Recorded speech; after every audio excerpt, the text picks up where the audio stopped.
पुरुषार्थी मंगलार्थी भाइयों,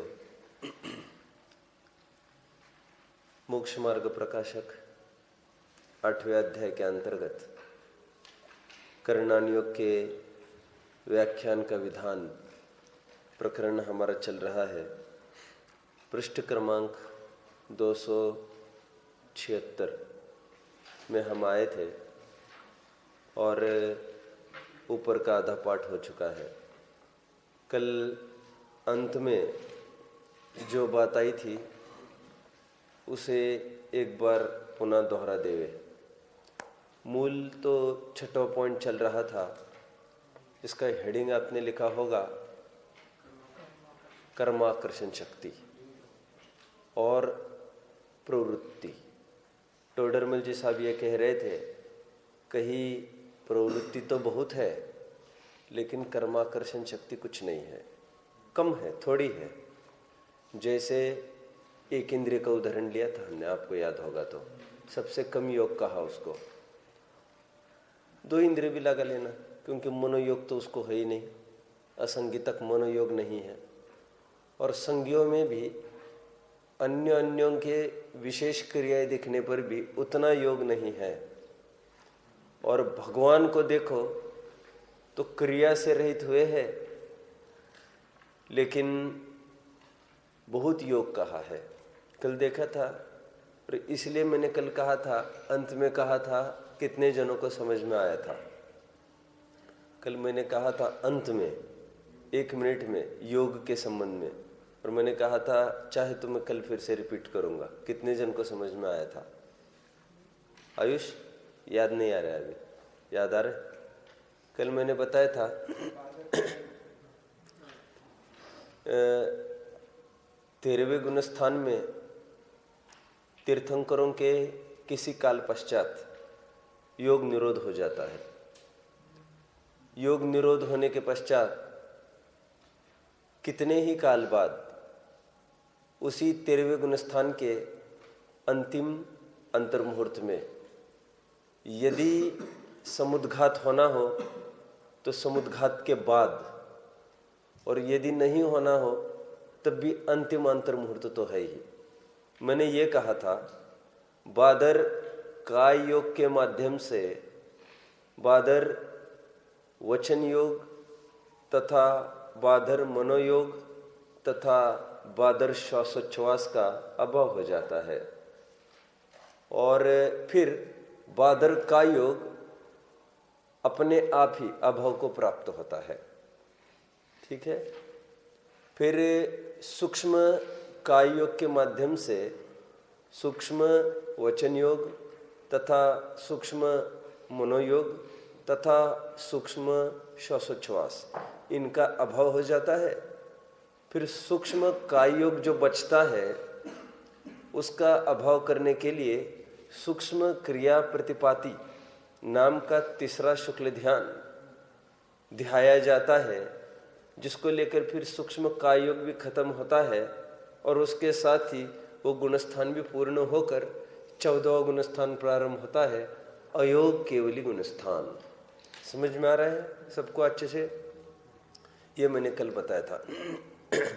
वैसे भगवान के कितने योग हो सकते हैं हम उसको भी देखें। बोलो। होता है योग में ऐसा।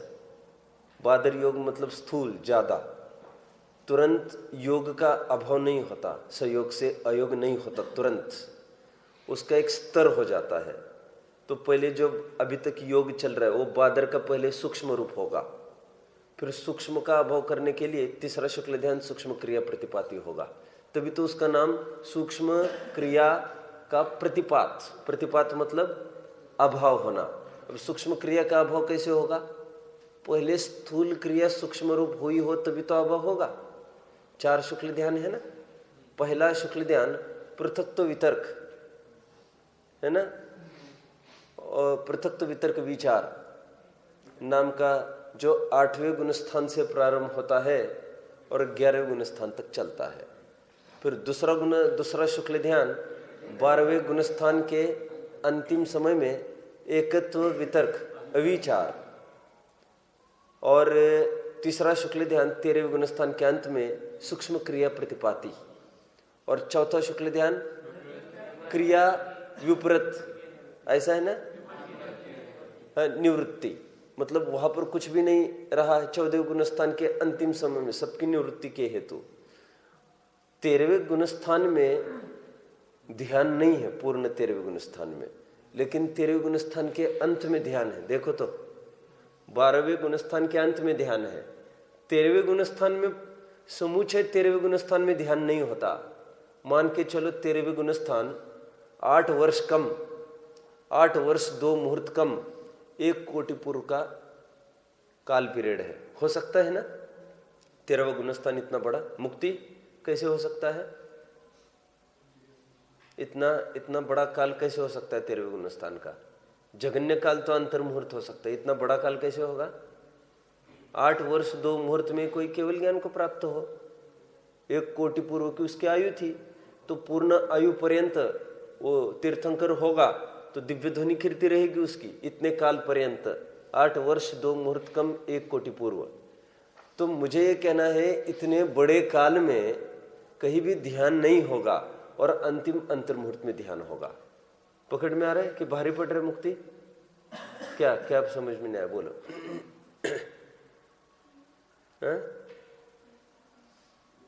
क्या है? फिर से बोलो। हाँ, समझ में नहीं आया। कौन सा समझ में नहीं आया? जगन्य के उत्तम, जगन्य कितना है?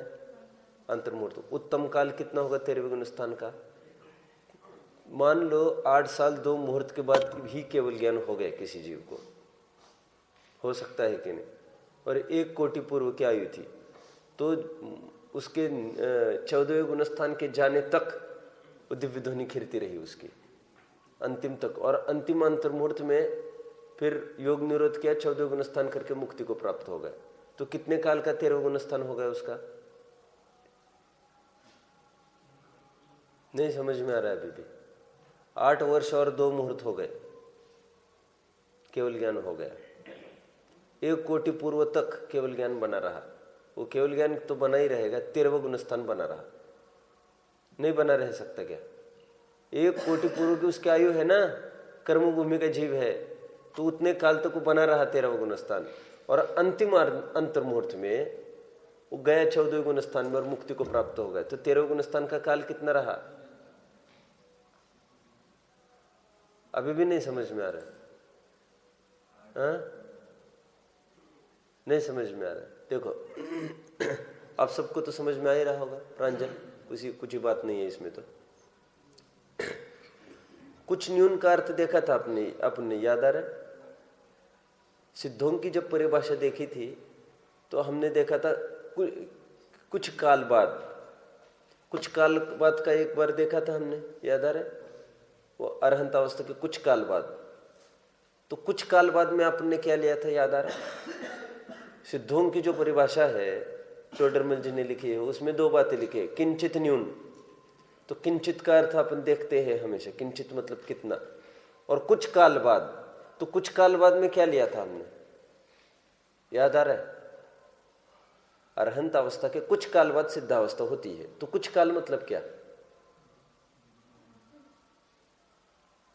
कोई बताएगा कुछ काल मतलब क्या?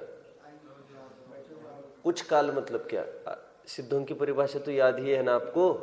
तो कुछ काल बाद मतलब क्या? कुछ मतलब क्या? कुछ मतलब क्या? पीरियड में बताओ। पीरियड में कुछ काल बाद मतलब अंतर्मुहूर्त भी हो सकता है, और कुछ काल बाद मतलब क्या हो सकता है? 8 वर्ष 2 मुहूर्त कम 1 कोटि पूर्व, ये भी कुछ का अर्थ हो सकता है।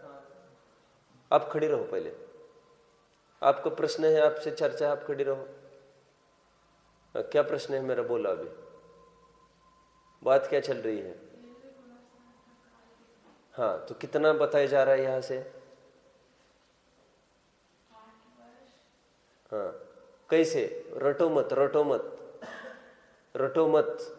8 वर्ष का हुआ जीव, उसके बाद उसको सम्यक तो हो सकता है, ठीक है? और मुनि दीक्षा अंगीकार करने के लिए मान के चलो और एक अंतर्मुहूर्त चला गया, तो कितना हो गया? 8 वर्ष एक अंतर्मुहूर्त का हो गया। अब मान के चलो मुनि होने के पश्चात उसने श्रेणी मांडी, श्रेणी मांडने के पश्चात फिर अंतर्मुहूर्त में वो केवल ज्ञान की प्राप्ति कर चुका। 8 वर्ष 2 मुहूर्त में केवल ज्ञानी हुआ कि नहीं हुआ? अब कितने काल तक केवल ज्ञानी बना रह सकते? केवल ज्ञानी मतलब 13 गुण स्थान कितना काल तक बना रहेगा?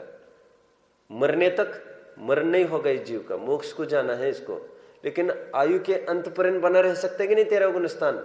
और फिर आयु के अंत में 14 होकर सिद्ध को प्राप्त होगा। तो 13 गुण स्थान कितने काल का रहा? अभी भी नहीं समझ में आ रहा है। 1 कोटि, हाँ बराबर रट लिया कि समझ रही हो?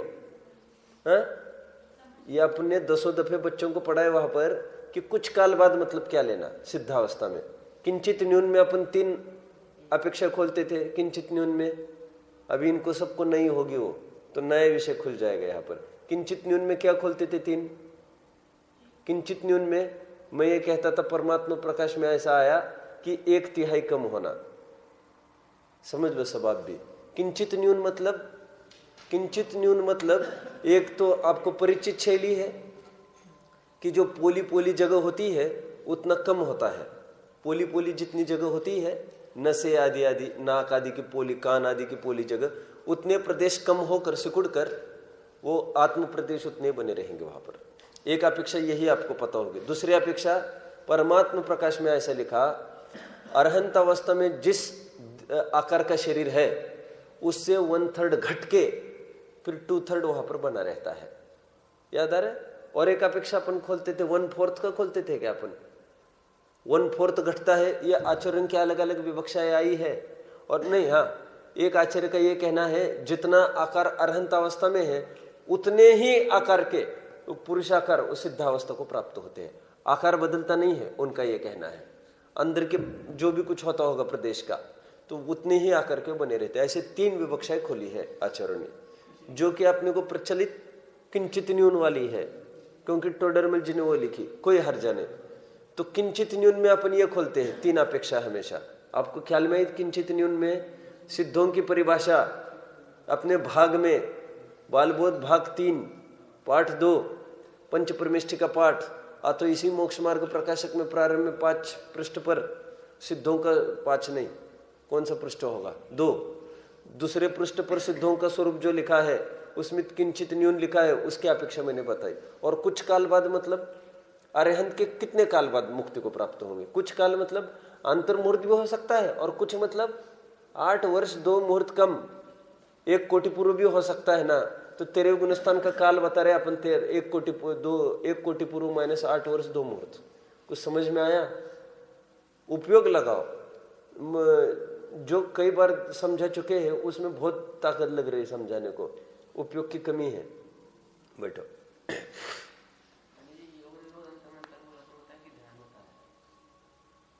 अंतिम 13 गुणस्थान के अंतिम अंतर्मुहूर्त में योग निरोध नहीं, ध्यान होगा, क्योंकि योग निरोध कभी भी हो सकता है।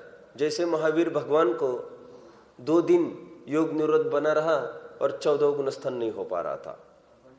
और अजितनाथ भगवान के मैंने कहा था 1 महीने तक बना रहा योग निरोध। हाँ बोलो। तो योग निरोध में कुछ ही नहीं हुआ, योग में कुछ ही नहीं चेंज आया। योग निरोध मतलब वहां पर टोटली बाहर की प्रवृत्ति की तरफ से संकेत था कि हलन चलन उनका रुक गया, बोलचाल रुक गई उनकी, बस इतना सा योग निरोध का अर्थ है।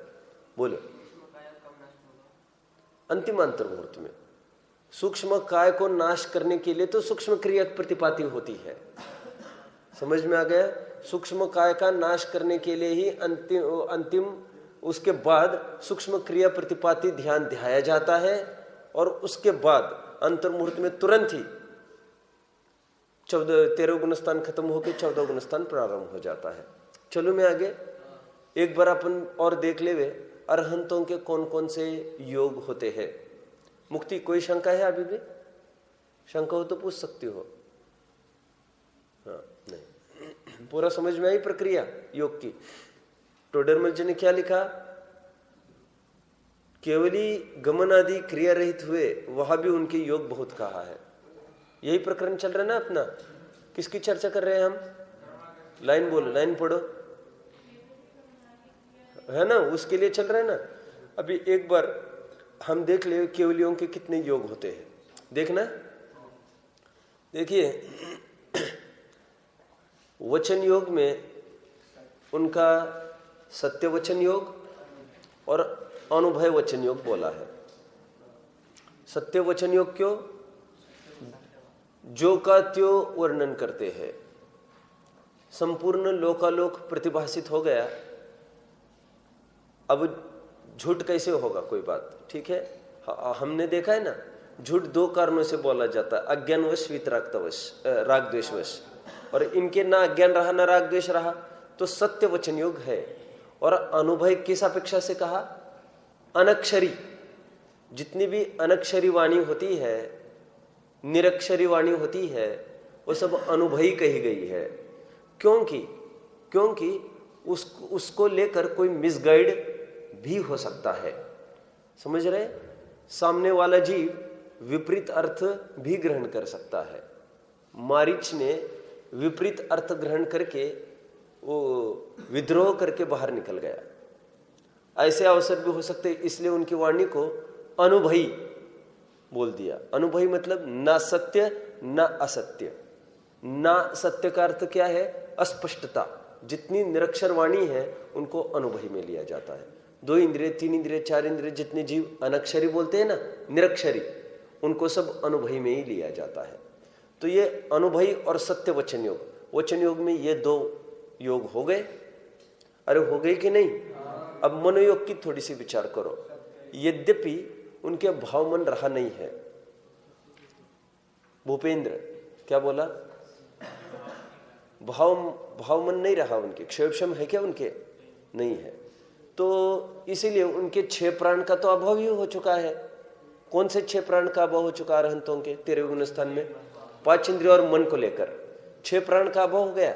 क्षयोक्षम से जानते नहीं कुछ भी, और क्षयोक्षम को लेकर ये 6 इंद्रिया है, तो इन प्राणों का तो अभाव ही हो चुका था अरहंतावस्था में। तो मुझे ये कहना है, अब सत्य वचन योग में 2 बोले। मनोयोग की जब बात आती है, आचार्य देव का कहना है कि इनके मन तो होता ही नहीं है। उपचार से द्रव्य मन है ना उनके, क्योंकि अभी भी 9 इंद्रिय नाम कर्म का उदय है। क्या कहा? 9 इंद्रिय नाम कर्म का उदय होने से द्रव्य मन की तो रचना हो रही है, और उसकी रचना बनी रहे इसलिए उस योग्य मनोवर्गणों को भी आकर्षित कर रहे हैं। तो योग को उपचार से कह दिया, मनोयोग भी है। तो मनोयोग भी कौन सा बोले? तो जो सत्य है वही तो बोला, जो वचन योग है वही तो बोला जाएगा यहाँ पर। तो मनोयोग में भी सत्य मनोयोग और अनुभव मनोयोग यहाँ पर बोल दिया। मुक्ति भारी पड़ रहा है, थोड़ा समझ में आ रहा है अच्छे से?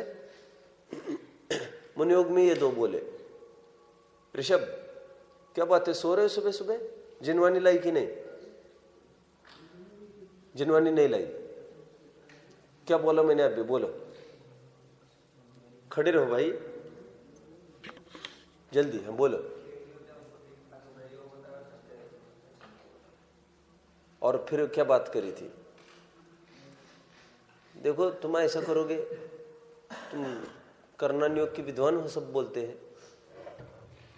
ना, कैसे ध्यान देते हो? क्या मालूम, अब रात में भी नहीं आए, कोई कारण था क्या? ते सत्यम ऐसे क्यों करते हो भाई? आप सब अच्छे बच्चे हो, आपकी शिकायत भी मैं कभी कर नहीं सकूंगा किसी को। कौन से मुंह से करूंगा? अब हम ही प्रशंसा करते हैं आप लोगों की, आप कैसे बोले ये बच्चे नहीं आ रहे? तुम लोग आया करो, फिर इन लोगों के ख्याल में आएगा ये मुझे बोलेंगे, फिर कई बच्चे नहीं आते, आपके ध्यान में नहीं आ रहा है क्या? अब थोड़ा ध्यान दो, फिर हमको बताया करो, फिर हम देखेंगे उनको, फिर आपके देखेंगे। देखना हो तो हम ही देख सकते हैं ना फिर। तो आप ऐसे क्यों करते हो? और कौन कौन नहीं आया था कल? हाथ तो ऊपर करो भाई, कल कौन कौन नहीं था रात में? ए चिन्मय क्या बात है? घंटी जाएगी, दूसरे दिन आएंगे घर वाले यहाँ पर। क्यों नहीं आए कल? अरे काय की तबीयत खराब थी, घूम रहे थे, सब बोल रहे घूम रहे थे या नहीं क्या? हाँ 1 बजे, और उसके बाद के बीमारी पड़ गए क्या?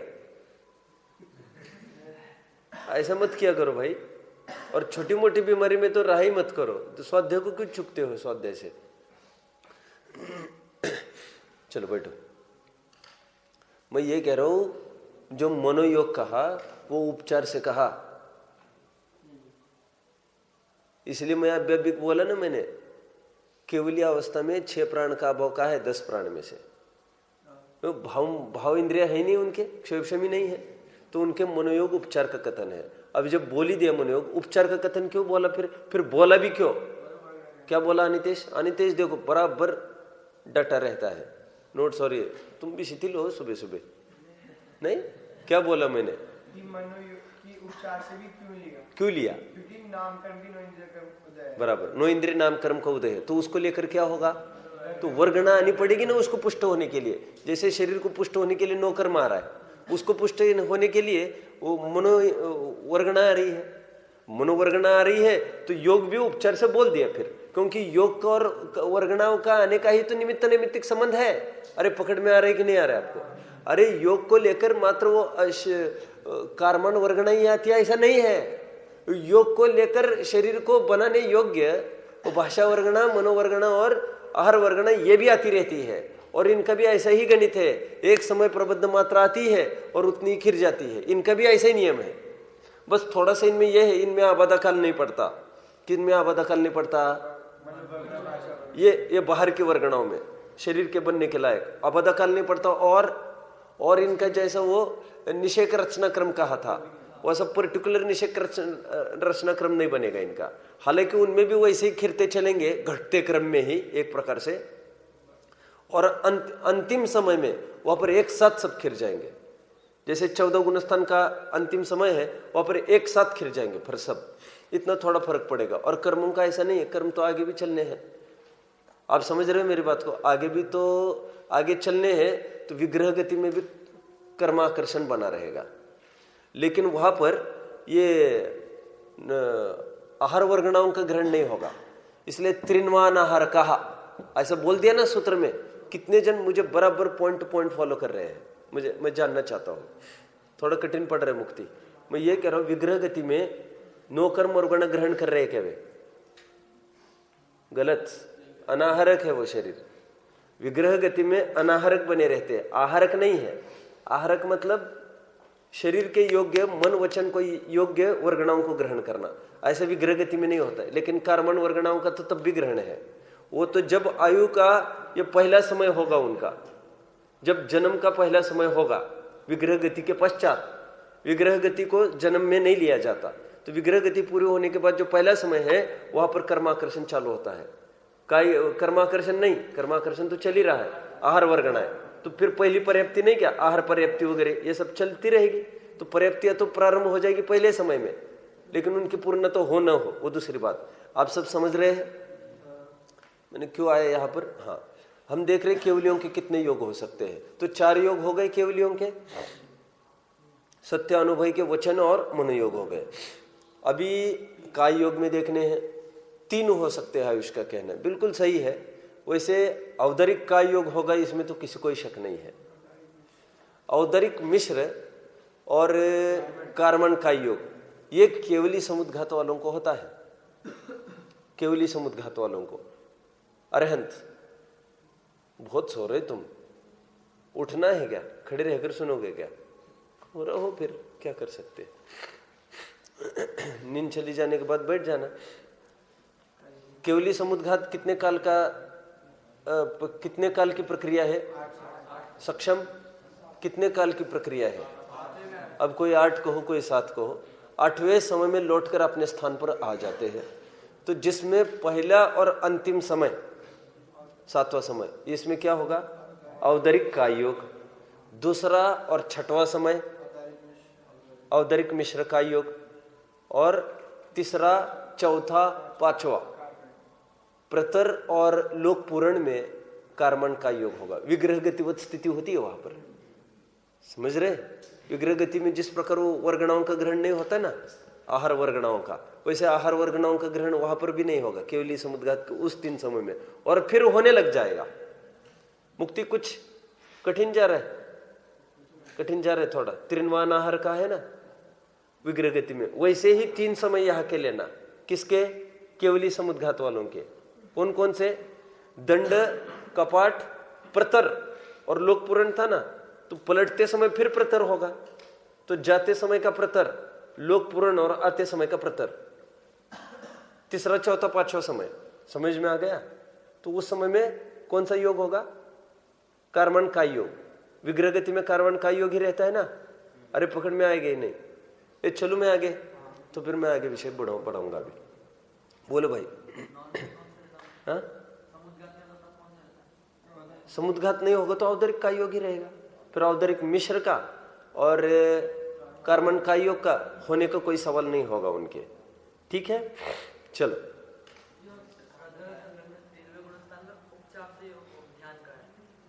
उपचार से ध्यान का, अब वो विषय थोड़ा अलग है, बैठो। मैं बता रहा हूं। कौन बताएगा? ये समाधान कौन करेगा? उपचार से ध्यान कहा 13वें गुण स्थान में द्रव्य संग्रह वाले बोल रहे हैं, उसकी अपेक्षा कौन बताएगा? आप लोग सब जानते हो। ए सत्यम, तुम कैसे बैठे हो? तुम मुझे नहीं देख सकते हो, ना मैं तुम्हें देख सकता हूं। क्या जानबूझ के बैठे हो क्या? ऐसा मुझे अच्छा नहीं लगता।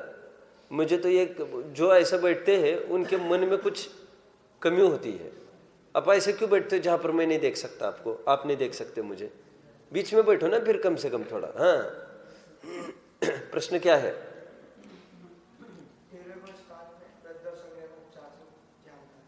तो उपचार से क्यों बोला? अच्छे से बोलो ना, ध्यान है। तो मैंने अभी अभी बोला आपको, सचमुच ध्यान होता ही नहीं 13वें गुण स्थान में, वो तो अंतिम समय में होता है। बात एक, पूरे 13वें गुण स्थान में मतलब करोड़ों वर्ष तक भी नहीं हो, ये भी होता है। नहीं, ये तो होता ही है। और फिर दूसरी अपेक्षा क्या है इसमें? एकाग्र चिंता निरोधो ध्यानम। एकाग्र चिंता निरोध ध्यानम मतलब उपयोग कहीं से हटाकर कहीं लगाना, उसको ध्यान बोलते हैं। और इस न्याय से 12वें गुण स्थान तक ही ध्यान कहा है, क्योंकि उपयोग एक जगह से हटाकर दूसरी जगह लगाना ये तो छद्मस्तों का काम है। मुक्ति केवलियों का काम नहीं है। केवल ज्ञानियों को सब कुछ एक साथ प्रतिभाषित होने लग गया, उपयोग हटा जुटाने की बात नहीं है।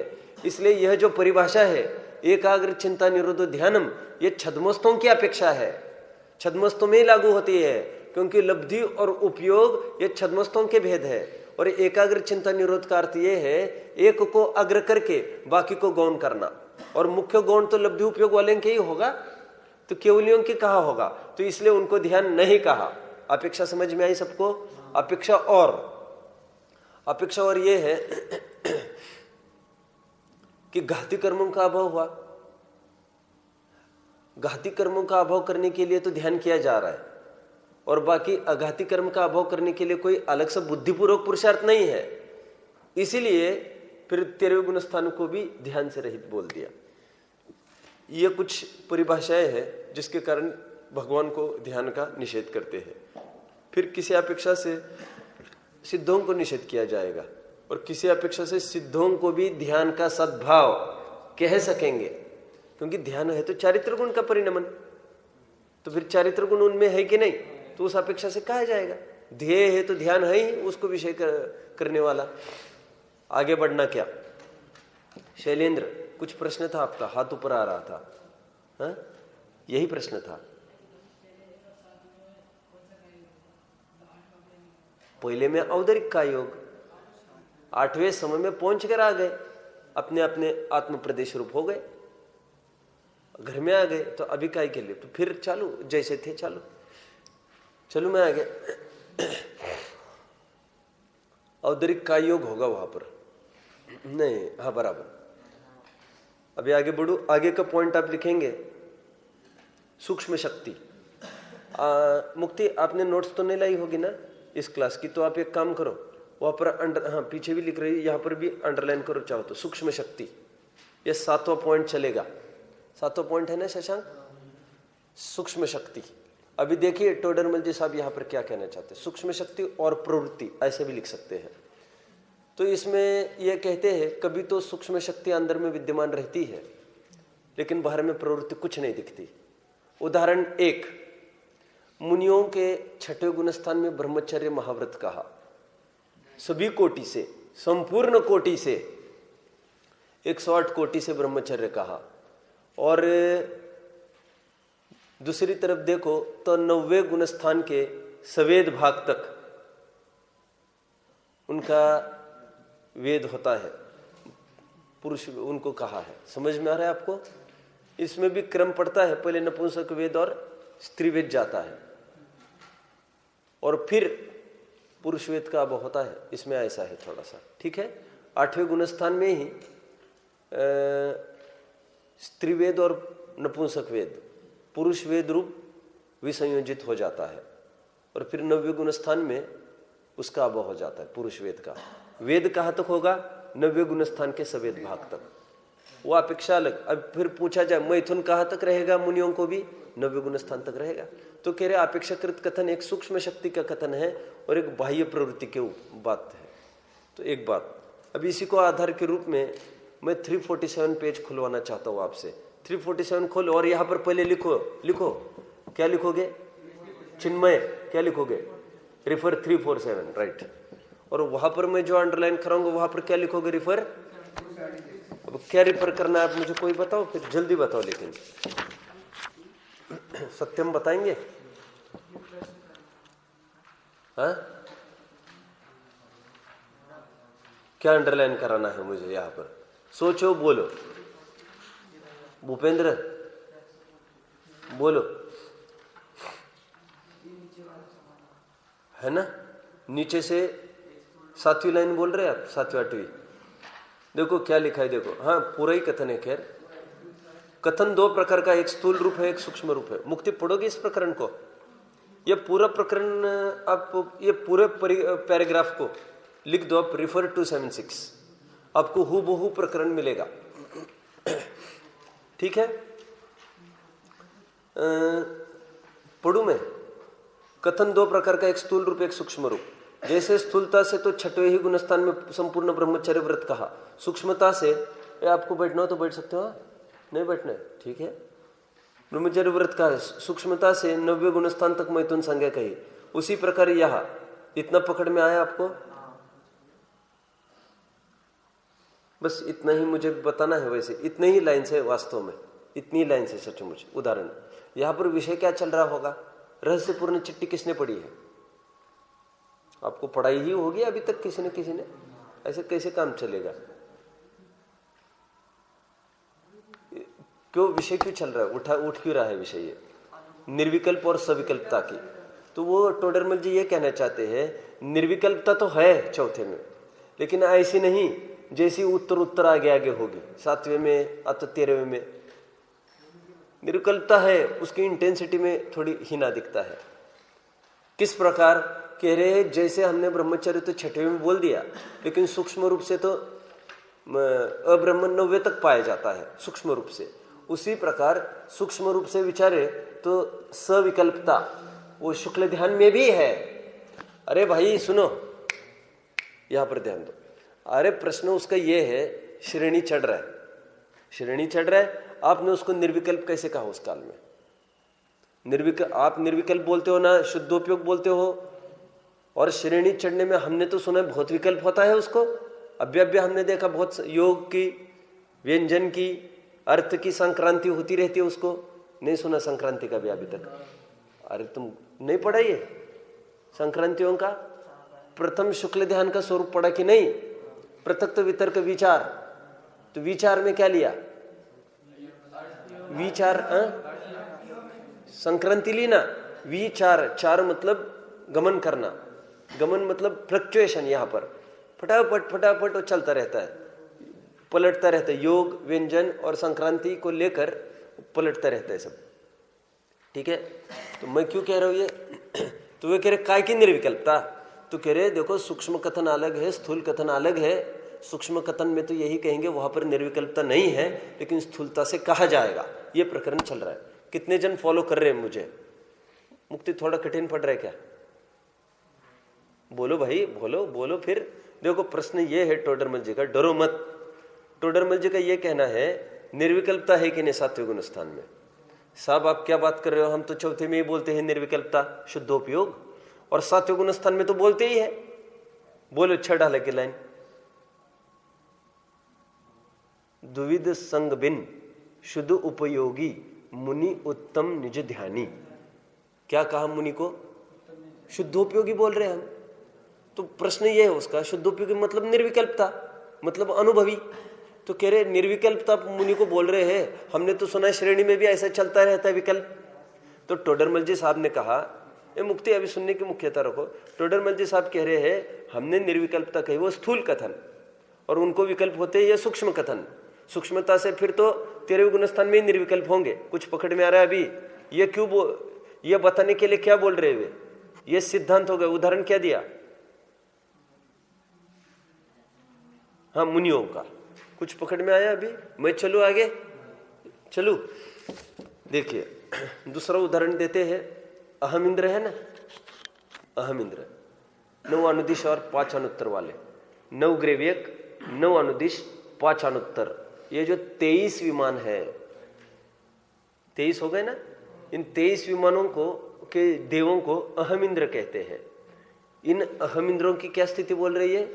किंचित भी दुख व्यक्त नहीं है, कुछ भी प्रवृत्ति भी दिखाई नहीं देती वैसी, लेकिन सूक्ष्म शक्ति अपेक्षा विचार करे तो उनको दुख है, उनके भी पकड़ में नहीं आता। हाँ, ये दुख है। इसलिए मैं हमेशा एक बात कहता हूं, पूछता हूं मैं, क्या द्रव्यलिंग ये बोल सकता है कि मैं मिथ्या दृष्टि हूं कि सम्यक दृष्टि हूं? एक प्रश्न मैं हमेशा पूछता हूं लोगों को।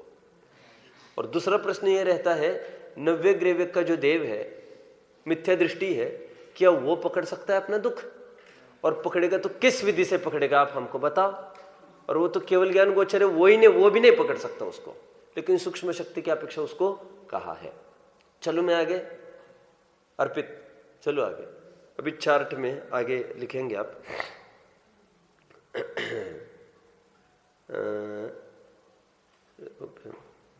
यहां पर ये लिखो आप 8वें में हेडिंग, उद्यम करना नियोग अनुसार नहीं।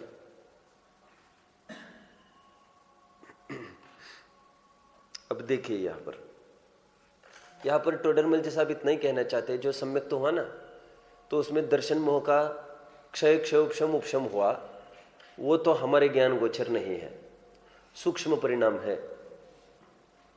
ठीक है, तो कह रहे उद्यम करना नियोग के अनुसार नहीं होता।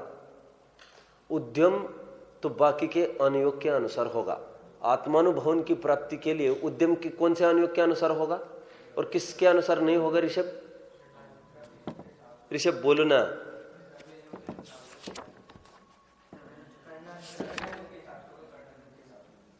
द्रव्यानुयोग आदि ऐसे बोल रहे, चरणानुयोग आदि ऐसे लिख दिया इन्होंने।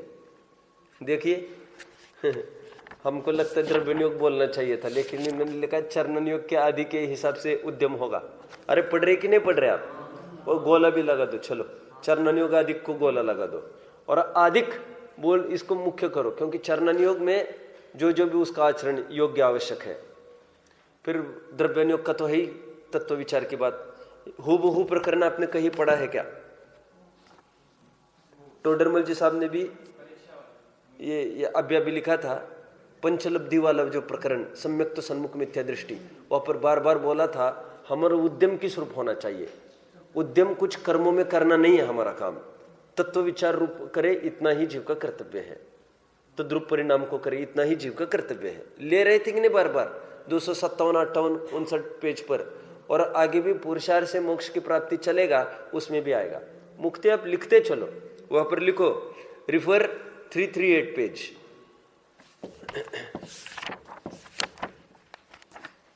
अब इसमें दिखा दो फिर आप मुझे 338 में कहां पर आया है।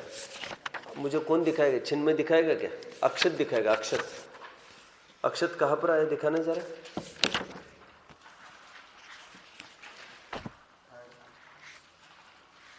बोलो भाई, जल्दी बोलो फिर। 1 मिनट ना आप दीपेश, 1 मिनट। कहां पर आया? पढ़ के दिखाओ।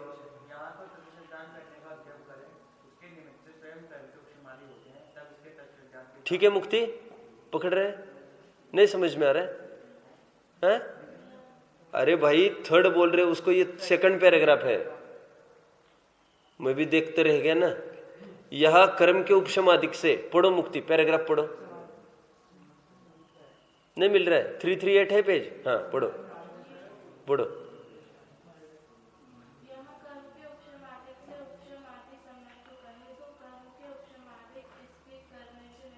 ये ख्याल में आ रहा है मैं क्यों पढ़ा रहा हूं आपको, उससे कोरिलेट करना है, यहां पर भी लिख दो रेफर 277। हाँ आगे बोलो। यह तो तत्व श्रद्धान करने का उद्यम करे, यहां पर तो द्रव्यनियोग को जोर डाला है, और वहां पर तो चरणनियोग अधिक बोल रहे हैं। बोलिए।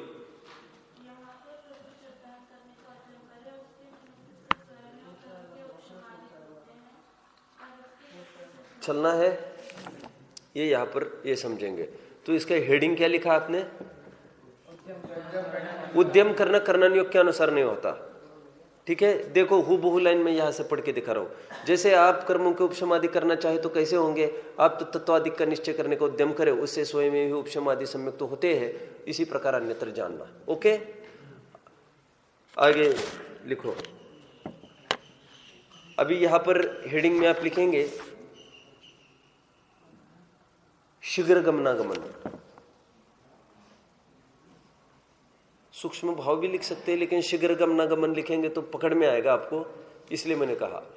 टोडरमल जी साहब ये कह रहे हैं कर्णानियोग में 11वें गुणस्थान से पहले गुणस्थान में आ सकते हैं, और चढ़ के पहले से फिर से 11वें में जा सकते हैं। अंतर मुहूर्त में ऐसा हो सकता है। ये केवल ज्ञान कर्णानियोग के अनुसार यदि आप गुणस्थान लगाना चाहेंगे तो ये संभव नहीं होगा, क्योंकि ये छद्मस्त के बुद्धिगोचर नहीं होता। ये सूक्ष्म घटता बढ़ता परिणाम ये तो केवल ज्ञानी ही जाने, इसलिए जितना व्यवहार सामने वाले के साथ होगा वो टोटली चरणानियोग के अनुसार होगा। मैंने इसलिए बोल दिया आपको, गुरुदेव ने जो घोषणा की थी अविरत सम्यक दृष्टि की, वो केवल इसको लेकर कि अभी मैंने उन देव शास्त्र गुरु को भजना बंद किया है। अच्छे से समझ लो आप लोग, दिगंबर श्वेतंबर से मैं दिगंबर में आ गया हूं। सम्यक दृष्टि घोषित क्यों किया? श्रद्धानम परमार्थानाम आप्तागम तपोव्रताम, बस समझ में आ गया। और उन्होंने भी सील लगाई किसी को कि ये भी दोनों सम्यक दृष्टि है, वो भी उसी को देखकर लगाई होगी स्थूल, कि भाई इनका आने का रुझान है दिगंबरत्व की तरफ, तो ये भी अंदर की अच्छी भावना वाले हैं, तो ये भी सम्यक दृष्टि है। अभी है नहीं कुछ, समझ में आया? ये सब लगा लेना। तो यहां पर भी ऐसे कह रहे, ये गुणस्थान आदि का जानना ये सूक्ष्म होता है कर्णनियोग के अनुसार। ऐसा तुम चरणानियोग के अनुसार लगाना चाहोगे तो संभव नहीं होगा। यहां पर तो जैसी प्रवृत्ति है वैसे ही लगाना पड़ेगा। फिर आगे उपदेश की मुख्यता, हेडिंग में लिख लो टेबल में, उपदेश की मुख्यता। तो ये कह रहे हैं कि कर्णनियोग में उपदेश की भी मुख्यता आती रहती है। हमको क्या लगता है उपदेश किस में आता है? ऐसा करो वैसा नहीं करो, चरणानियोग। देखो कितनी आश्चर्य की बात है, ये नवीन बिंदु उठा रहे, जो अंतिम 3 है ना, एक हटकर बिंदु उठा रहे थोड़े। क्या उपदेश दे रहे हैं? तो उपदेश की पद्धति है।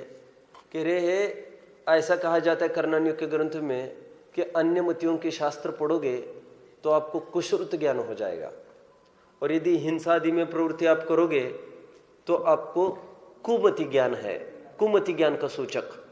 और फिर दूसरों की बुराई आदि में लगे हो तो ये विभंग अवधि ज्ञान है, आपको विभंग ज्ञान, कु अवधि ज्ञान है, ऐसा उपदेश दिया जाता है। तीनों बातें, हिंसा अधिक से कुमति ज्ञान, फिर अन्य मतियों के शास्त्र पढ़ने से कुश्रुत ज्ञान, और फिर बुरा दिखे भला न दिखे वो विभंग ज्ञान कहा।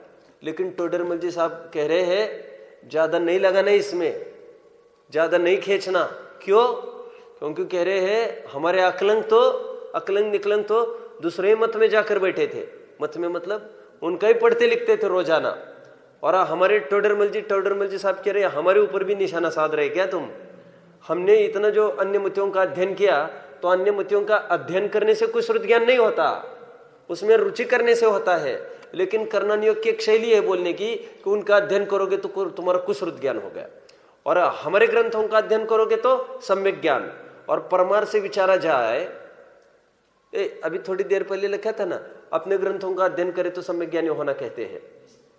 कहां पर आया? बोलो जल्दी, अभी पॉइंट टू पॉइंट बोलो। अभ्याभ्य पढ़ा है, राइट? प्रथमानुयोग में अभ्याभ्य देखा 2-3 पीरियड्स पहले, ये देखा कोई एक अंग पाले, बहुत शास्त्र अध्ययन करता है, उसको सम्यक ज्ञानी बोल देता है। आड़े हाथ ले रही है कर्णनियोग। नहीं नहीं नहीं, सॉरी, कर्णन योग भी समर्थन कर रहा है कि उनके अपने ग्रंथ पढ़ रहे हो सम्यक ज्ञानी, उनके ग्रंथ पढ़ रहे हो मिथ्या ज्ञानी। अपने ग्रंथ पढ़ने वाले को सम्यक ज्ञानी कहना प्रथमान योग की विवक्षा, उनके ग्रंथ पढ़ने वाले को मिथ्या ज्ञानी कहना यह कर्णन योग की अपेक्षा। लेकिन परमार्थ कथन यह है, कह रहे हैं कि कर्णन योग ने भी व्यवहार कथन किया है, वो उपदेश की शैली है। परमार्थ कथन यह है कि ग्रंथ किसी के भी पढ़ो उससे फर्क नहीं पड़ता, बात तो रुचि और अभिप्राय से फर्क पड़ता है। पकड़ में आ रहा है मुक्ति? ये भी अपना हो चुका है। फिर स्थूल कथन एक हेडिंग डाल दो, स्थूल कथन। इसमें बहुत इजी है, एक लाइन में मैं बता दूं आपको। स्थूल कथन इतना होता है कर्णन योग में, मुझे बहुत तकलीफ हुई, आपको किसी को तकलीफ हुई होगी तो हाथ ऊपर करना। हमने तो ये स्कूल में पढ़ा था, circumference is equal to pi D. आप भी पढ़ रही होंगे, circumference is equal to pi D. नहीं पता आपको? सरकमफरेंस को परिधि कहेंगे, परिधि, और डायमीटर को व्यास कहेंगे। और मैंने पढ़ा अपने जैन ग्रंथों में क्या मिलता है, पाई नहीं मिलता है, मल्टीप्लाइड बाय 3 करते हैं सीधा वे। और हम पाई की वैल्यू क्या पढ़ी थी? 3.14 ना, 22/7, तो 3.14। और अपने जिनागम में सर्वत्र तो नहीं, बहुत जगह मल्टीप्लाइड बाय 3 करते, बस पाई की वैल्यू 3। तो मैंने तो एक बार प्रश्न भी पूछा ऐसा, मैंने कहा ऐसा कैसे ये? तो टोडरमल जिस हिसाब से मेरी गुत्थी सुलझ रही है, वे कहते हैं स्थूल कथन होता है, पाई को 3 भी बोल देते हैं, लेकिन सूक्ष्मता से विचारे तो 3.133333 ऐसा बनेगा उसका। समझ में? ये स्थूल कथन भी होता है कर्णन योग में। तिगुनी लिखी जाती हो परिधि, आप समझ रहे हो मुक्ति? वहां पर लिख दिया circumference is equal to pi D, लिखना चाहिए ना आपको, circumference is equal to pi D. और उपचार से क्या कहेंगे? 3D, डी मतलब डायमीटर यहां पर। चलो ये भी हो गया।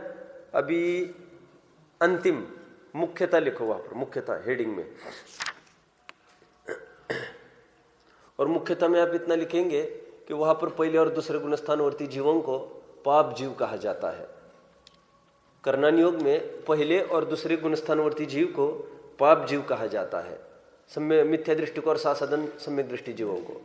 बोलो एक लाइन नेमिचंद सिद्धांत चक्रवर्ती की, मिच्छा इट्ठी पापा, मिथ्या दृष्टि पाप जीव कहा और सम्यक दृष्टि को पुण्य जीव कहा जाता है। तो टोडरमल जी साहब कहते हैं ये उपचार का कथन है, पाप भाव तो सम्यक दृष्टि को भी होता है और पुण्य भाव तो पहले 2 गुणस्थानवर्ती को भी होता है, लेकिन मुख्यतः क्या अपेक्षा किया गया कथन है। बोलो कोई शंका हो तो बोलो भाई, बोलो। मिच्छा इट्टी पावा, ये नेमिचंद सिद्धांत चक्रवर्ती ने, मैं आपको बाद में बता दूंगा, आप देख लेना। एक तत्वज्ञान भाग 2 की गाइड है ना, उसमें गुणस्थान के पार्ट में जब मिथ्या तो गुणस्थान समझा रहे हैं तो वहां पर उद्धृत किया है वो मिच्छा इट्टी पावा, और फिर उन्होंने आधार भी दिया होगा, देख लेना। गोमट सर जीवकांड की बात है ये, अब देख लेना। 14 गुण पहले गुणस्थान के निरूपण में ऐसा लिखा है। क्या मुक्ति? 14 अंतिम पॉइंट कौन सा? मुख्यता। हाँ बोलो क्या? पहले दूसरे गुणस्थान को पाप जीव कहते हैं, चौथे गुणस्थान को पुण्य जीव कहा। इस मुख्यता की अपेक्षा कथन है। स्थूल नहीं लेंगे इसमें, स्थूल में अपने वो पाई इज इक्वल टू 3 वो बता दिया। ठीक है, ओम नमः।